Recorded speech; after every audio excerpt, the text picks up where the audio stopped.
নমস্কার বন্ধুরা, সবাইকে শুভ সকাল জানিয়ে আজকে আপনাদের একটা দেখাবো নিরামিষ আলুর দম। নিরামিষ আলুর দম করবার জন্য আমি প্রথমেই আলুগুলোকে ভেজে রেখেছি। তারপরে আমি কড়াইতে ফোড়ন দেব তেজপাতা আর সাদা জিরে, সামান্য সাদা জিরে দিয়ে দেবো। এরপর এটা একটু লাল লাল হয়ে ভাজা হতে থাকবে, তার মধ্যে জিরে আদা বাটা দিয়ে দেবো।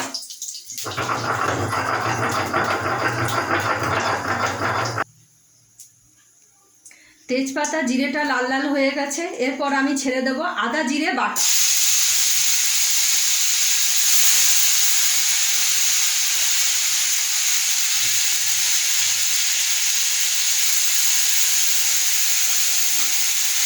আদা জিরে বাটাটা ভাজা ভাজা হবে, তারপর আমি এর মধ্যে টমেটো কুচি দেব।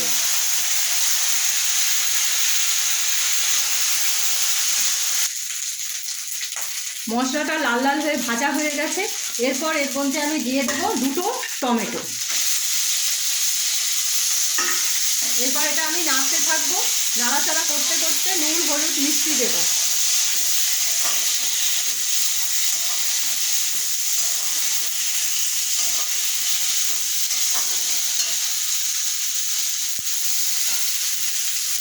এর মধ্যে এবার দিয়ে দেব নুন,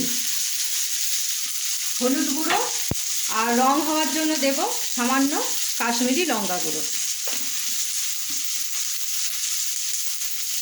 আমি খুব সামান্য পরিমাণে লঙ্কা গুঁড়ো ব্যবহার করছি, আপনারা চাইলে বেশি করেও ব্যবহার করতে পারেন, কোনো অসুবিধা হবে না।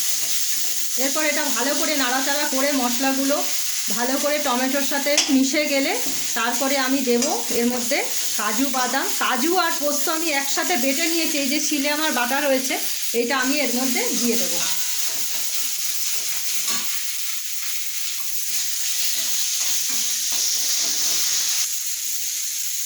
মশলাটা আমার লাল লাল হয়ে ভাজা হয়ে গেছে, তেলও ছাড়তে শুরু করেছে।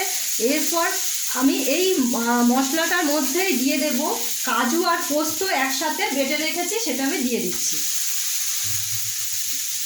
সামান্য নাড়াচাড়া করব, সামান্য নাড়াচাড়া করে আলুগুলো আমি এর মধ্যে ছেড়ে দেব।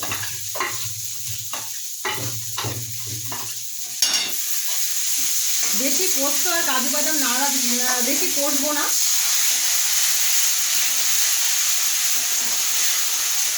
এরপর আমি আলুগুলো এর মধ্যে ছেড়ে দেবো।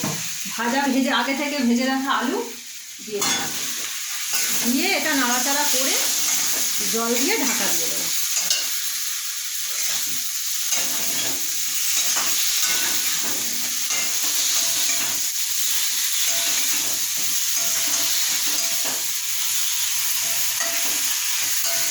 এরপর আমি এতে জল দিয়ে দেবো।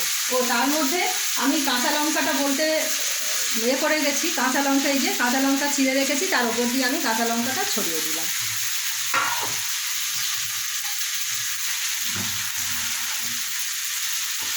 এরপর আমি জল দিয়ে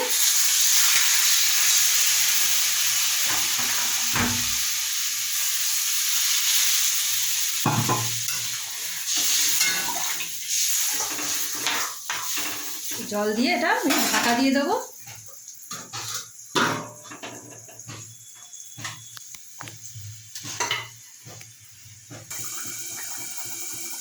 আমার রেডি হয়ে গেছে নিরামিষ আলুর দম। এটা আপনারা ভাত, রুটি, পরোটার সাথে খেতে পারেন। তো আজকে এইটুকুই, নমস্কার।